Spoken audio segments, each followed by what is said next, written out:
Irmãos queridos, estamos hoje mais uma vez aqui reunidos e queríamos convidá-los a observarmos o nosso caminhar. De repente, é como se todos nós nos questionássemos, depois de muito tempo de caminhada, o objetivo tenha se tornado difuso e nós precisássemos sentar para conversar em torno do real propósito de estarmos nessa trilha. Somos inúmeros, ainda que muitas vezes perdidos no meio da massa. Mas as consciências que começam a despertar se interrogam. Será que o que estamos fazendo é o real propósito de estarmos aqui? Será que estamos no roteiro? Porque são muitas informações que nos chegam. Algumas nos traduzem paz. Outros, angústia e inquietação. Mas nós sabemos, mais do que nunca, que existe uma proposta muito forte de massificação. E a massificação, importa dizer, que são outras consciências, com outros propósitos, tentando nos conduzir. E que compete ao viandante, ao peregrino que nós somos, independente da quantidade de pessoas que estão indo na mesma direção, se questionar.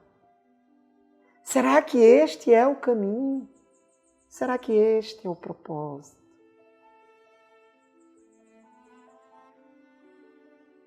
Porque, queridos amigos,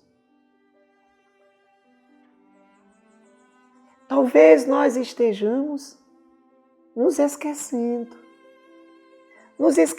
do essencial.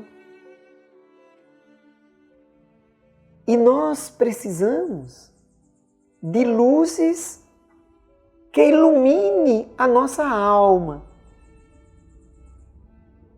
que traga o devido desencadeamento do propósito de estarmos aqui.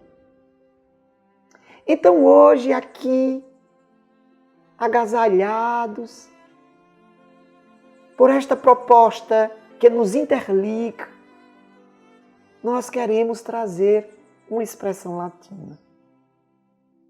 E essa expressão latina é muito antiga e chega aos nossos dias. Não que essa expressão venha nos dar a diretriz, mas ela vem nos trazer a luz para iluminar a nossa alma. E aí, na claridade, nos atermos ao caminho e redirecionarmos os nossos passos. Isto porque, queridos amigos, massificados em uma proposta de consumo que tem desconstruído o nosso pertencimento,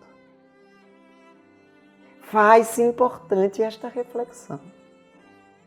Aliás, reflexionarmos será sempre uma necessidade.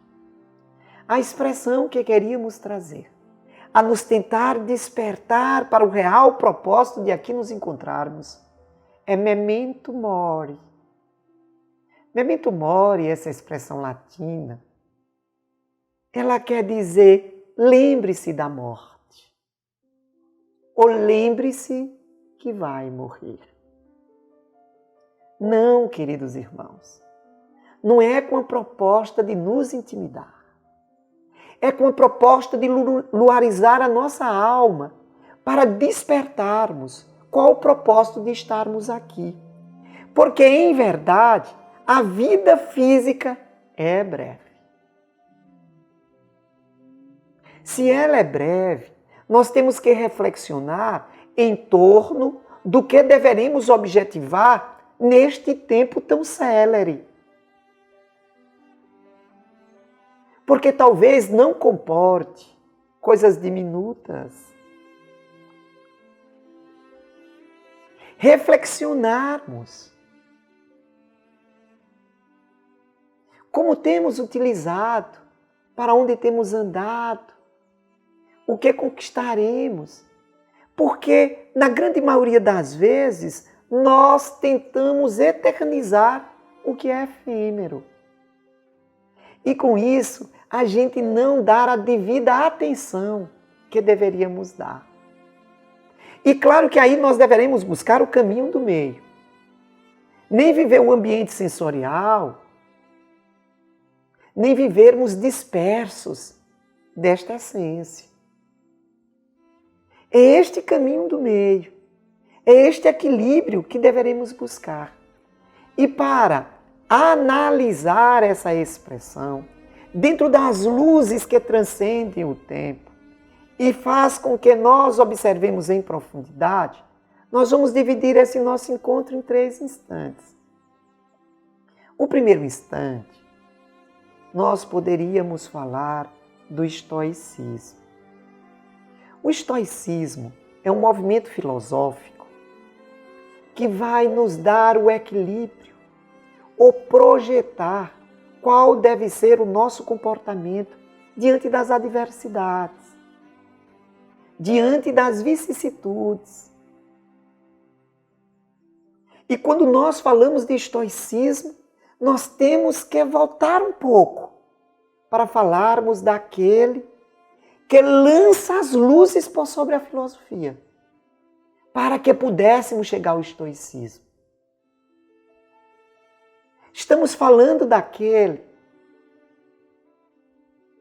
que não apaga a importância de filósofos de um caráter tão notável, como Heráclito, como Tales, tão sutis quanto Zenon, como Parmênides, ou quase como um vidente, como Pitágoras, como Empédocles. Mas nós sentirá a importância destes. Mas estes, tal qual Demócrito, procurava saber a composição do mundo exterior. Como era composta a natureza, de que era feito o mundo material. Mas foi Sócrates que começou a conduzir o pensamento para que nós buscássemos a essência das coisas. O seu pensamento começa a coadunar as luzes do alto para que o homem se interrogasse em torno da sua essência. Nós vamos encontrar isso de uma forma tão lúcida no diálogo trazido por Platão, chamado Fédon. E ali vamos encarar como Sócrates fala sobre a morte.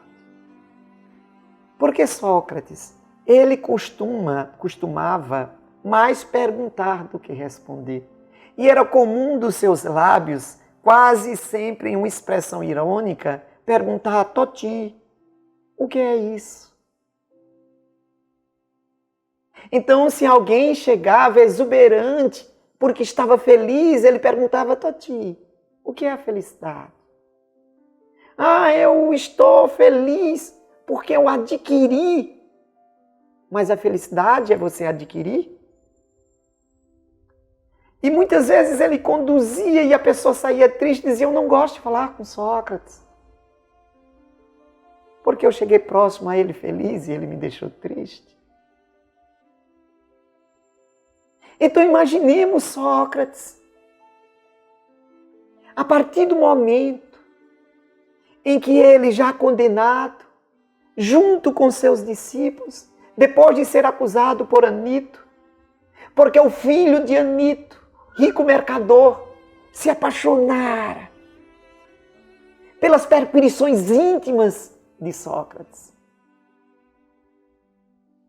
E Sócrates, condenado por corromper a juventude, por promover um estacato, uma parada, e convidar os jovens a pensar: vocês estão seguindo o pensamento dos vossos pais. E se eles estiverem perdidos?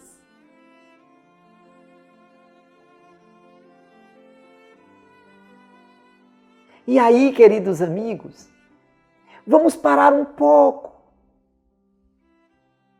Porque talvez, nesses últimos instantes de Sócrates, que se encontra em Fédon, a gente encontre a forma como Sócrates encarava a morte. A plena certeza que ele tinha da vida além desta vida. É claro que ele não falara para a sociedade ateniense em torno da imortalidade da alma, porque a natureza não dá saltos, mas ele conclama, ao menos os jovens, aqueles que não estão tão endurecidos em seus conceitos monolíticos, ainda que equivocados, a perquirir o que é viver, o que nós somos em essência. Então ali se encontra Sócrates. E ele sentado, o sol declina. Com ele, alguns dos seus discípulos. E se aproxima um moço que lhe é ordenado entregar a cicuta. E ele se aproxima de Sócrates e diz: perdoe-me, mas eu tenho que lhe falar da necessidade de tomar a cicuta. Você sabe o quanto eu lhe reverencio, mas eu cumpro um papel, executo o meu trabalho, com lágrima nos olhos. E Sócrates pede para que traga a cicuta. Porém, ele se volta para os seus discípulos e diz: que grande homem, não precisava me pedir desculpas, todos os dias me visita. E Críton então lhe diz: mas mestre, tu sabes que só precisas tomar a cicuta antes do raiar do dia, e é da lei que na tua última noite tu te regale com os prazeres da carne que te são ofertados. Por que tomar a cicuta agora? E ele então diz: não há nada de errado para quem assim o haja, acreditando que isso é o equilíbrio e a felicidade. Mas eu tenho para mim que o corpo é um cárcere, e se eu posso me libertar agora, por que esperar para depois? Os discípulos inquietos lhe perguntam: e o que nós faremos com o teu corpo? Ele disse: o meu corpo jogais onde quereis, pois eu não estarei nele. Eis que então aquele jovem carcereiro lhe traz a taça da cicuta e ele lhe pergunta se pode fazer uma libação aos deuses, derramar um pouco. E o jovem olha timidamente e diz: nós preparamos somente para ti. E Sócrates diz: ainda assim, os daimons me acompanharão. E sorve a cicuta, no momento que os seus discípulos caem em prantos. Platão diz que não suporta. E coloca o rosto entre as mãos e soluça. O que seriam deles agora? Estavam à condição de órfãos na sociedade. E ele interrompe o pranto convulsivo e diz: se eu quisesse tal despedida, eu deixaria as mulheres aqui. Volta-se para o carcereiro e diz: como é que eu sei que o veneno está fazendo efeito? E o jovem diz: quando as pernas ficarem dormentes e a dormência passar para a cintura, da cintura para cima, não faltará muito tempo. Ele ingere a bebida e começa a caminhar de um lado para outro. Naqueles momentos de angústia, como nos fala Platão. De instante em instante ele se belisca. Em dado momento, com dificuldade de sentir as pernas, se deita. Coloca uma toalha por sobre o rosto. Como se refletisse nos últimos momentos. Como se sua mente buscasse sua trajetória para ver as falhas. E acontece algo que é digno de nota. Ele tira a toalha e chama Crito.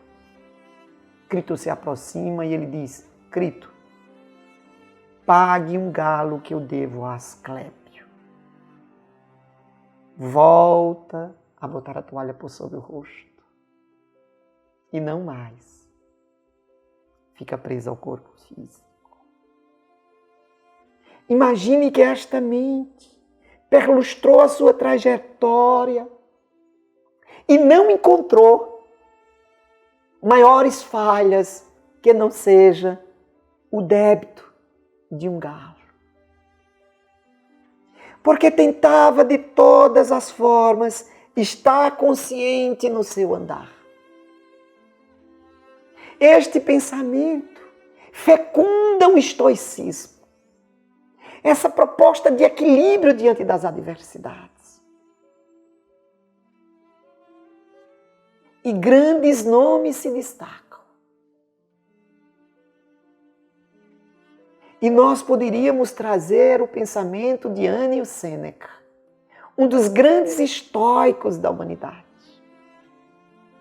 E Sêneca diz: os homens se agarram à vida, à condição de seres puxados por um grande rio e se agarram nas pedras como punhais afiados.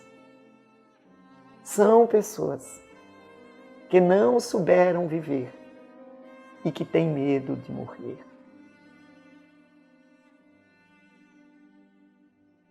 Epíteto. Epíteto diz que quando nós formos abraçar e beijar os nossos entes queridos, façamos como se fosse a última vez. Porque amanhã, ele ou nós pode não estar vivos. Não para que nós nos apeguemos e temamos a morte, mas para que possamos degustar. Nos permitamos também seguir o pensamento de Marco Aurélio. Marcos, um dos 5 grandes líderes que Roma teve, que queria deixar para a humanidade o legado como um filósofo, não como um César. E Marco Aurélio diz: antes de temeres a morte, observa o que tu fazes. Para que tu possas então pensar: eu temo parar de fazer isso. E talvez o que tu estejas fazendo não vale a pena viver. E nós, na breve retrospectiva desses 3 filósofos estoicos, poderíamos falar daqueles que são apegados à matéria, que guardam seus tesouros, que vivem lutando para ter mais e mais. É a luta pela posse, não se percebendo que são possuídos. E pela posse, destroem famílias, tiram vidas, ceifam esperanças. E quanto mais se aproxima o ocaso da sua existência, mais se desesperam. Isso ainda quando não tem a mesma, interrompida de um momento para o outro. Agarram-se às coisas sem saber que são punhais afiados, que se cortam e são levados pela correnteza da vida material, que nada proporciona. Outros não se dão conta do ninho de amor que têm. Filhos, companheiros, amigos.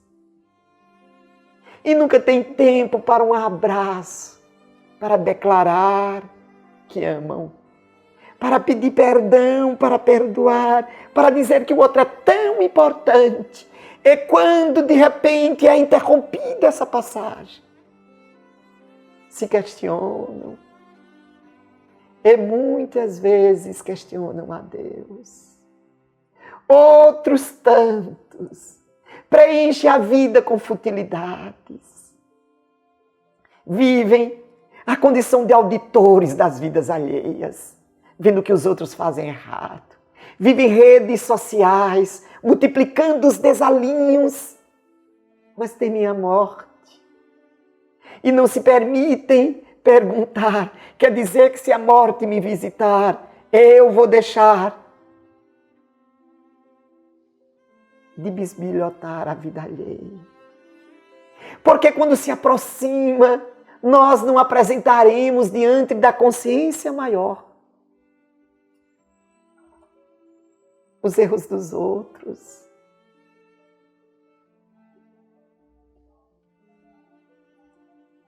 Faz-se importante identificar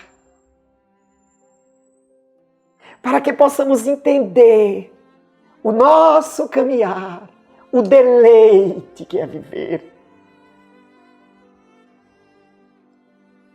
Para que a vida seja, em verdade, esta oportunidade. Porque quando nascemos temos uma certeza, vamos morrer. Se tem uma coisa que é certa, é a transitoriedade da vida física. E seria desesperador se nós não descobríssemos o Criador. Se não houvesse uma luz que interrompesse o domínio da matéria para falar que a vida prossegue além da carne, mas como resultante dos nossos conceitos. E se vozes outras já despertavam, veio o diapasão divino, a nota celestial. Jesus, o Cristo, predito por tantos povos, a vivenciar a regra áurea, falada pelas nações que já apresentavam um cunho de espiritualização, de ofertar ao outro o que queríamos para nós. Vem não mais como um tom verbal. Vem em vivência, acrescido do amai-vos uns aos outros como eu vos amei. E chega à terra o paladino do amor. A esperança, o cântico divino que enobrece a alma e evidencia as luzernas do dia a dia que se acendem nos pequenos gestos quando tentam auxiliar o próximo. Ali vem a grande proposta de decodificar a essência do existir.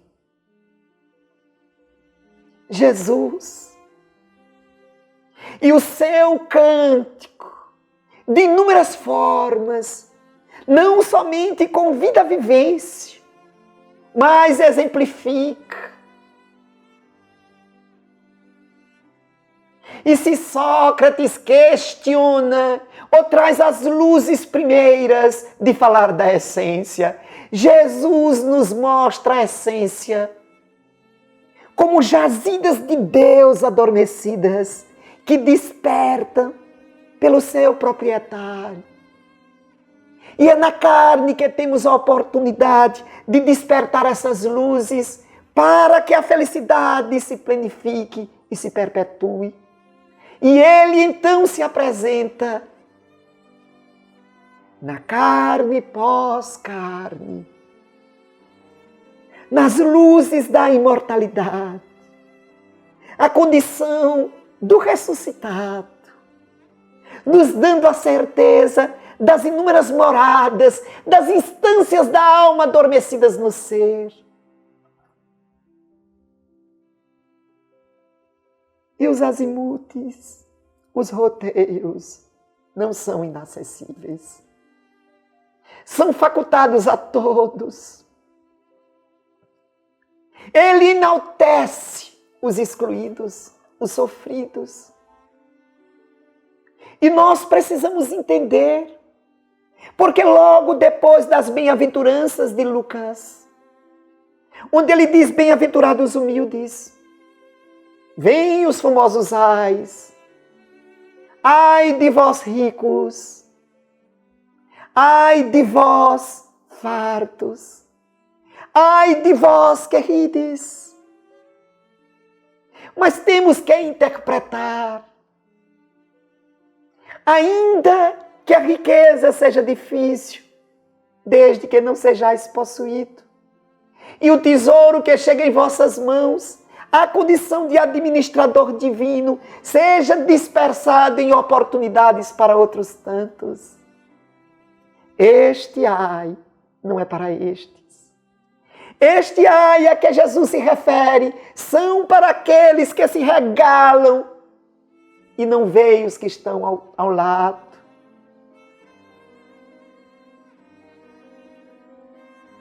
Quando Jesus diz, ai daqueles que são fartos, não há dificuldades, não há uma perseguição porque temos o alimento, temos amizade, temos família, mas que nós não nos esqueçamos daqueles que não têm. E dentro disto que nós tenhamos, partilhemos. Se somos amados, levemos amor para quem não tem. Se temos família, sejamos família dos solitários. Se temos conhecimento, levemos conhecimento àqueles que navegam sem bússolas, sem lumes. Se temos conhecimento dos cânticos da imortalidade, exemplifiquemos. Não somente falarmos em púlpitos. Nos dias de hoje, nas lives. O Cristo não condena quem ri. A própria ciência atesta as benesses do sorriso. O Cristo fala daqueles que gargalham por sobre a miséria dos demais, daqueles que promovem as dores, ainda cantarolam as suas vantagens, aqueles que se banqueteiam no regalo do prazer sensorial. Os ais são para estes. Imaginemos, pois, para os religiosos que condenam, os religiosos que excluem, os religiosos que se sentem portais pelas palavras e pelo conhecimento intelectivo, despido dos sentimentos. Ai de vós! Porque o Mestre diz e valoriza as pequenas doações. Fala daquele perdido na ovelha ou no dracma e da alegria festiva do pastor, da dona da casa. Fala da fé como um grão de mostarda, do óbolo da viúva, tão timidamente colocado no gasofilácio.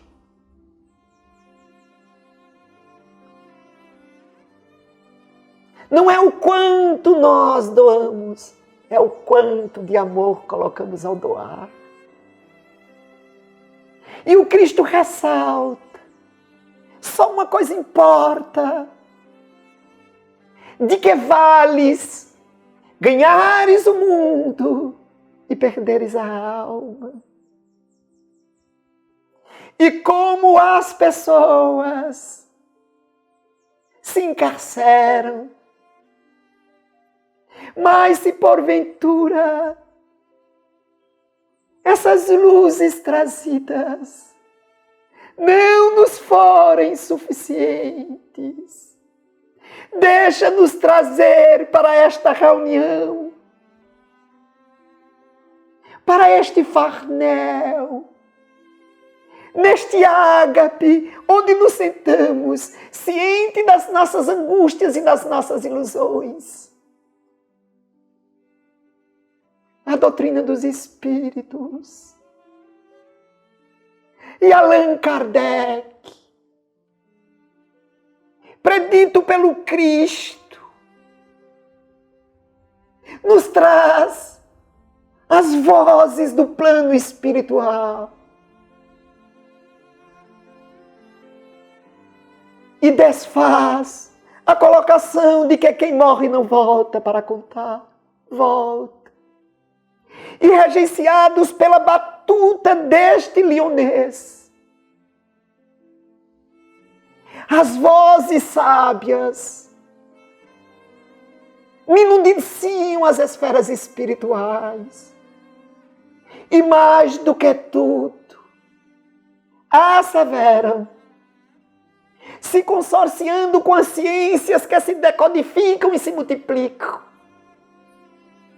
como o eco do nosso hoje repercute no plano espiritual, como o desalinho desse instante prosseguirá após a carne, como o desajuste prossegue e se intensifica nas esferas espirituais. Mas não somente a batuta nos trazer esses verbos conjugados em luz e amor, exemplificados, mas o roteiro e a cadência, os pequenos gestos, a caridade. E essas vozes se espalham. E como se isso não fosse suficiente, ele explica a mediunidade, como se dá o mecanismo do intercâmbio, como os espíritos falam, desmistificam os médiuns neste neologismo que ele traz. Nem são seres das sombras, nem são santos. Na grande maioria das vezes, com exceção dos missionários, que são pouquíssimos, raros, são aqueles que tombaram. E o alto concedeu esta ferramenta, que tem por isso a gênese no espírito, mas sua execução no ambiente físico, como nos diz Viana de Carvalho, através de Divaldo Franco. E em todo o orbe eclode a mediunidade. E a imortalidade se torna inconteste. Mas prossegue as dores ou a libertação, a sombra ou as luzes no pós-morte.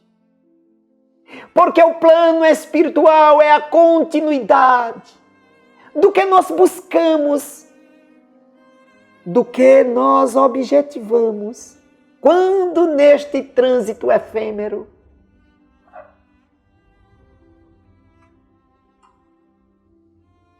a morte por si só não nos modifica.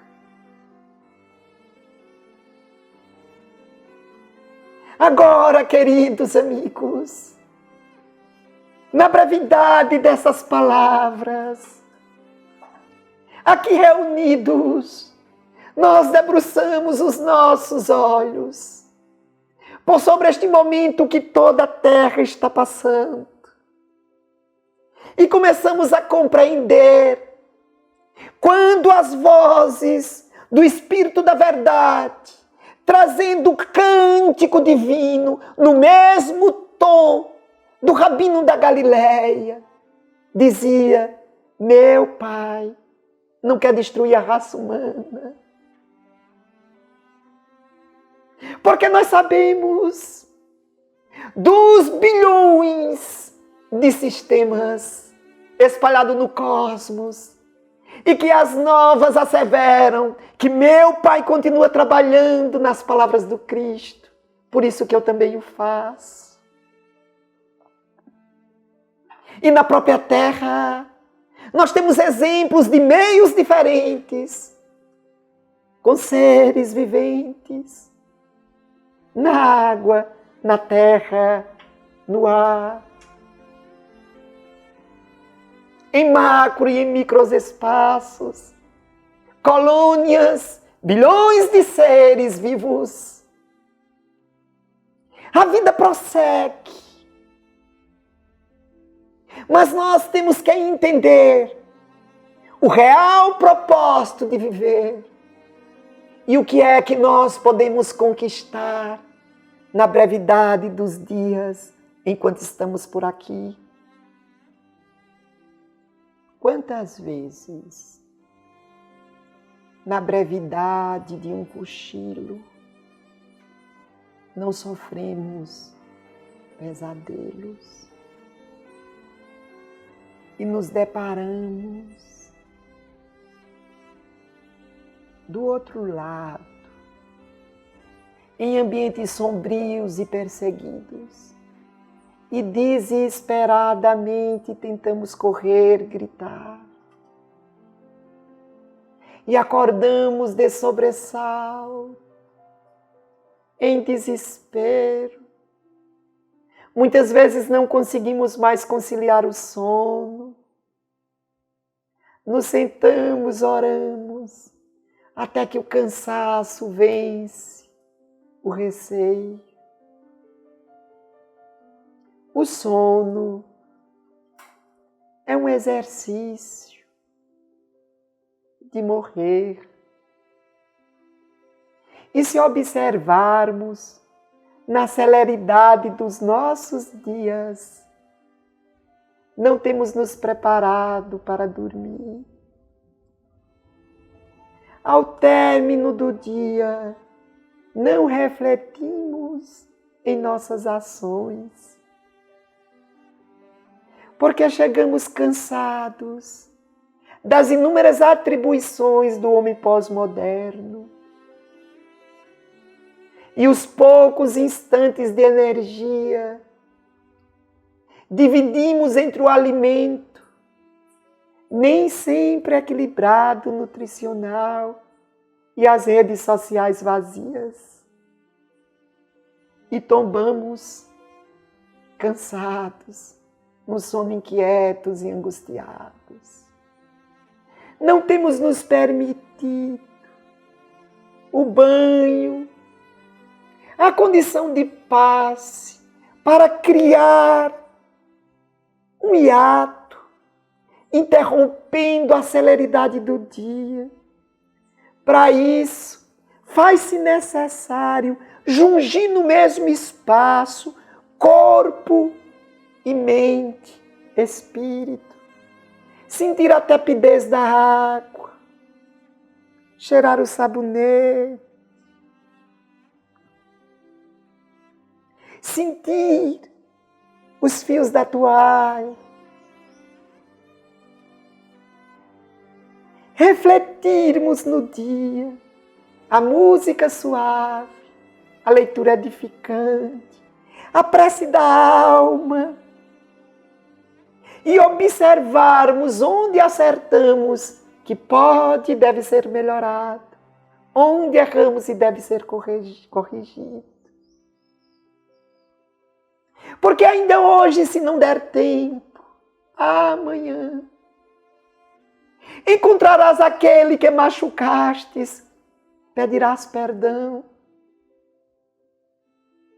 Não negarás o encontro com aquele que te machucou, perdoando. Refletirás antes de dizer um não àquele que te pede ajuda.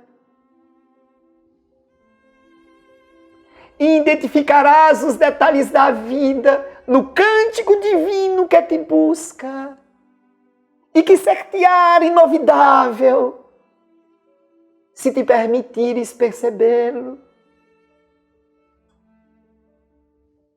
E no outro dia, quando de noite buscares de novo repouso, a tua mente estarás mais serena e os dias serão mais leves, mais tênues, porque terás aproveitado a oportunidade para beijar quem ama,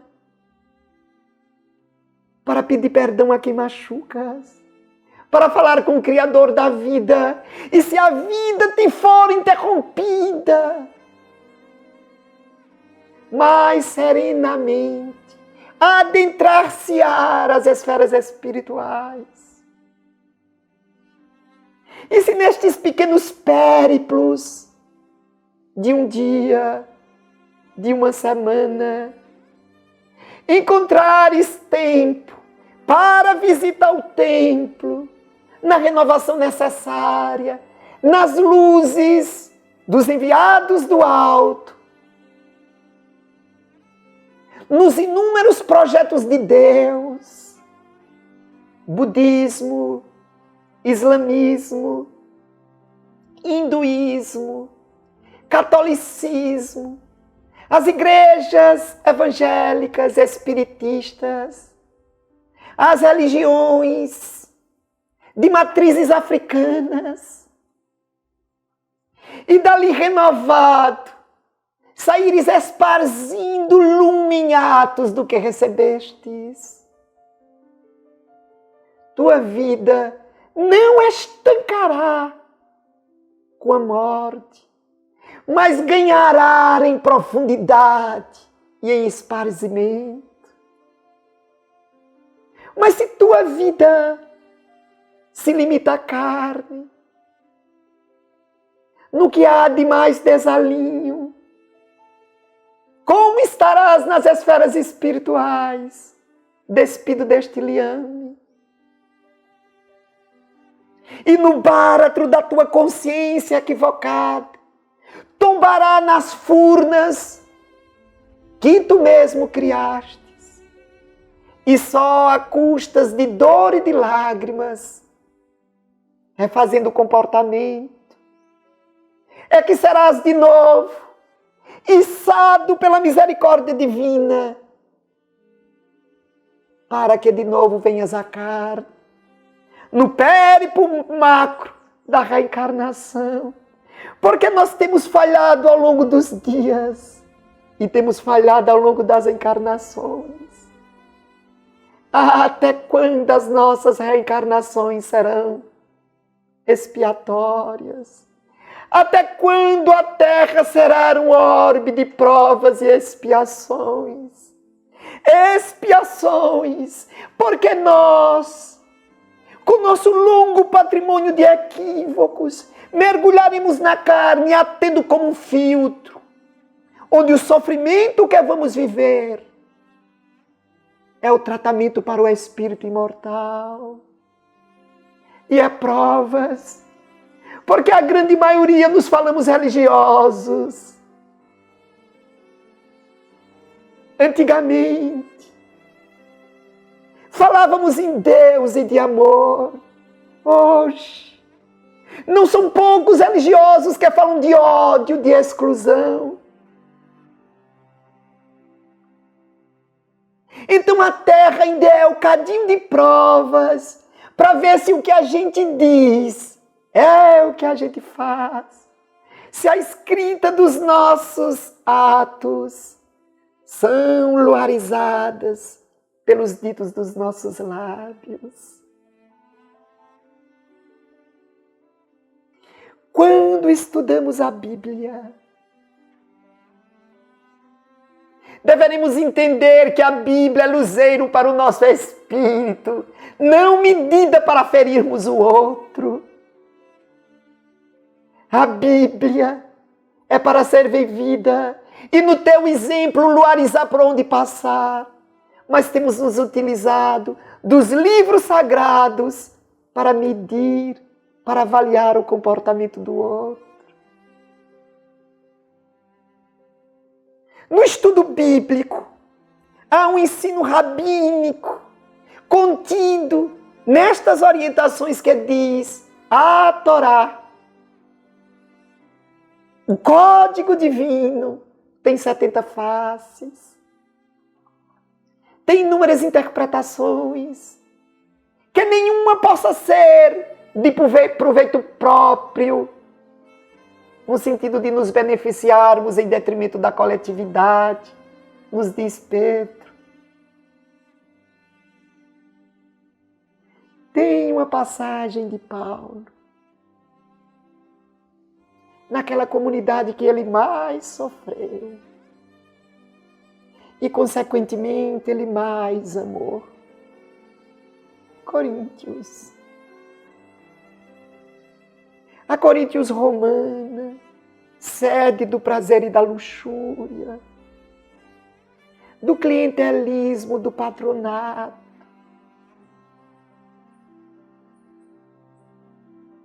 E Paulo, na segunda epístola, por nós conhecida, no capítulo 4, versículo 7, ele diz: nós trazemos esse tesouro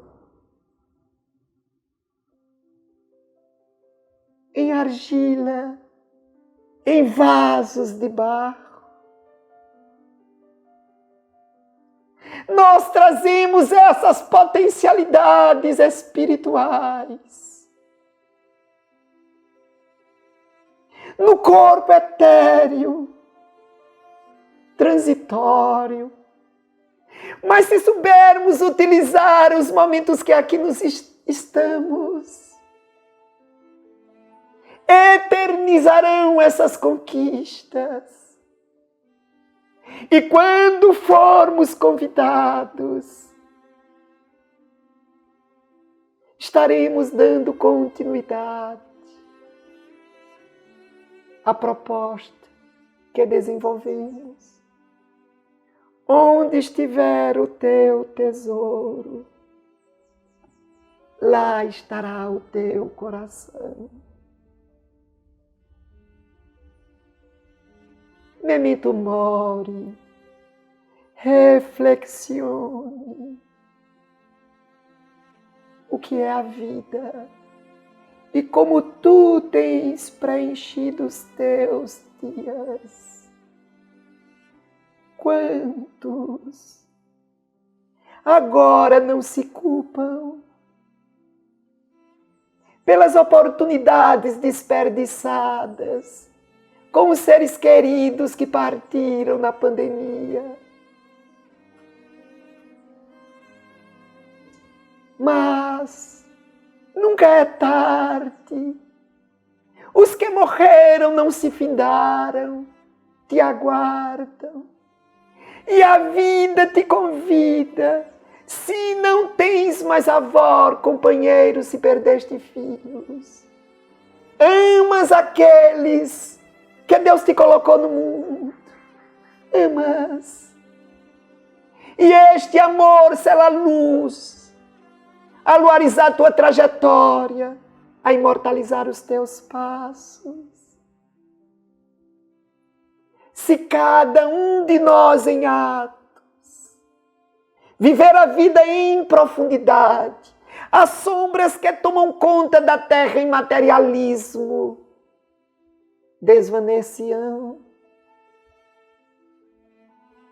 e a terra deixará de ser provas e expiações para entrar neste mundo tão esperado de regeneração, onde o ódio não fará mais parte do nosso comportamento.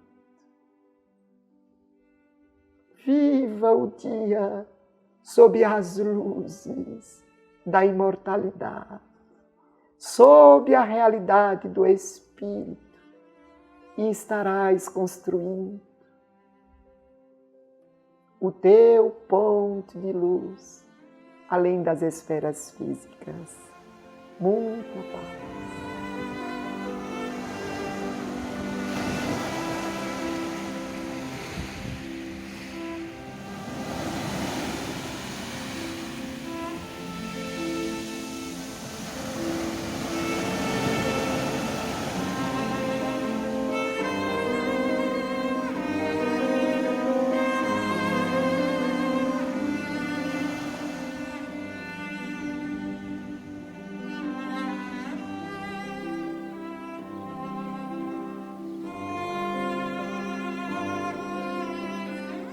Irmãos queridos, agora nós vamos ao nosso instante dos passes e pediríamos aos trabalhadores passistas que mentalizassem Jesus, emanando para ele todos os pensamentos positivos, para que o Cristo redistribua essas nossas emanações com o seu amor, chegando a todos os necessitados, onde quer que eles se encontrem, em seus lares, nos guetos, em prostíbulos, mansões, em cárceres e em leitos hospitalares, na carne ou fora da carne. Senhor Jesus,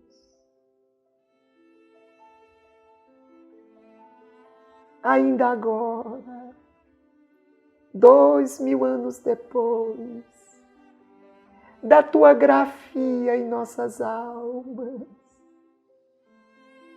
temos dificuldades de transformar esta leitura em atos e deambulamos a reencarnação, o retorno às vestes físicas ainda não se tornou as asas libertacionárias, a chave que nos abre as potencialidades divinas para coordenar os nossos esforços. Na grande maioria das vezes, mais maculamos o nosso roteiro. Hoje, porém, jungidos em Ti, na saudade daqueles que nos antecederam, nós vos pedimos, fazei em nós, segundo a vossa vontade, ainda que para isso haja necessidade das lágrimas, que a tua doce e veneranda paz tome conta de todos nós, hoje e sempre. Que assim seja.